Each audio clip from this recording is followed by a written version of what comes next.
Hello everyone, hope you have been doing great. So welcome back to our channel English Language Simplified where we simplify English for you. ये वो channel है जहां हम आपके लिए अंग्रेजी को सिंप्लीफाई करते हैं.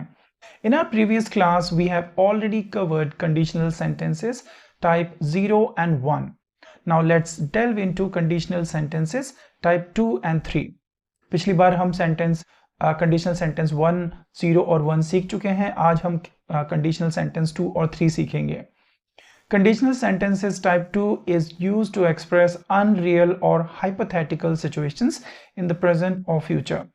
कंडीशनल सेंटेंस जो 2 होता है जिसको हम टाइप 2 कहते हैं उसको हम हाइपोथेटिकल यानी कि जो ऐसी सिचुएशन जो पॉसिबल नहीं है या सच नहीं है जो कि प्रेजेंट या पॉसिबल फ्यूचर में उसके लिए हम यूज करते हैं.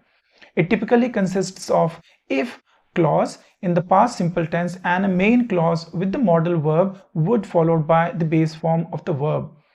इस conditional type 2 sentence में हम लोग if clause के साथ second form past tense और दूसरे clause में हम would के साथ verb की first form use करते हैं. For example, if I had more time, I would travel the world. If I had more time, I would travel the world. अगर मेरे पास और समय होता तो मैं संसार में घूमता. मैं ये अभी बोल रहा हूं इस बात को फ्यूचर के लिए जो कि प्रेजेंट या फ्यूचर में अनरियल है. Let's have few more examples to understand this type of sentence. Conditional type 2 के कुछ और एग्जांपल समझते हैं जिससे हमें और क्लियर होगा कि इसको हम कैसे बनाते हैं. If I had $1 million, I would buy a mention. अगर मेरे पास $1 million होता तो मैं एक मेंशन खरीदता. मेरे पास $1 million नहीं है. If she studied more, she would get better grades. अगर वो अच्छा पढ़ेगी तो उसके अच्छे ग्रेड्स आएंगे. यानी कि मैं एक हाइपोथेटिकल सिचुएशन है जिसमें मैं ये सोच रहा हूं अगर पढ़ेगी तो, लेकिन वो पढ़ती नहीं है, which is hypothetical situation. If it rained tomorrow, we would cancel the picnic.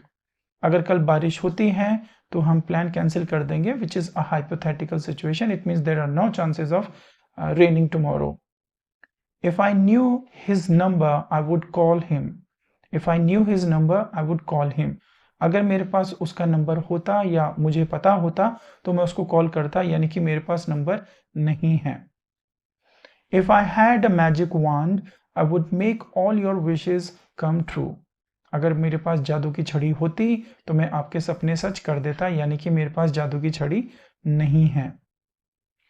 If he spoke Spanish, he would travel more in South America. अगर वो स्पेनिश बोलता तो वो दक्षिण अमेरिका में काफी घूमता, यानी कि उसको स्पेनिश नहीं आती. It is just a hypothetical situation.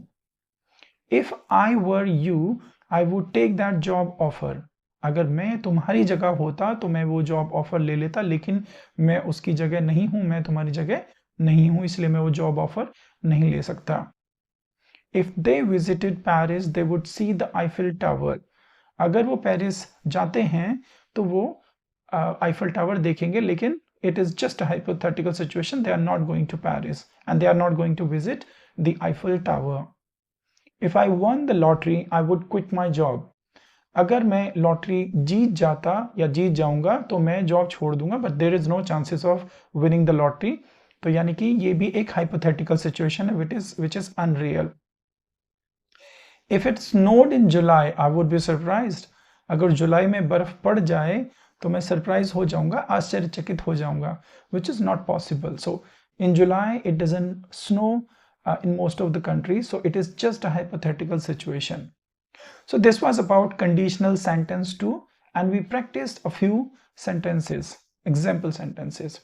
Now let us learn conditional sentence type 3. अब हम conditional sentence type 3 के बारे में पढ़ेंगे. Conditional sentence type 3 on the other hand is used to talk about unreal situations in the past.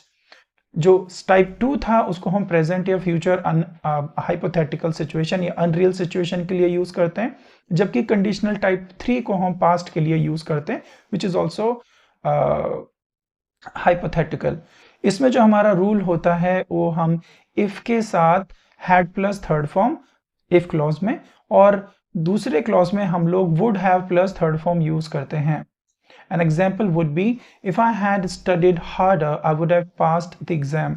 अगर मैंने और मेहनती से पढ़ाई की होती तो मैं एग्जाम पास कर लेता, यानी कि पास्ट में मैंने ऐसा नहीं किया, which is a hypothetical situation. Okay, let's have few more examples to understand this type of conditional type 3. If I had studied harder, I would have aced the test. अगर मैंने और मेहनत की होती तो मैं टेस्ट को अच्छी तरह से पास करता. If they had left earlier, they would have caught the train. अगर वो थोड़ा और जल्दी गए होते तो वो ट्रेन को पकड़ लेते.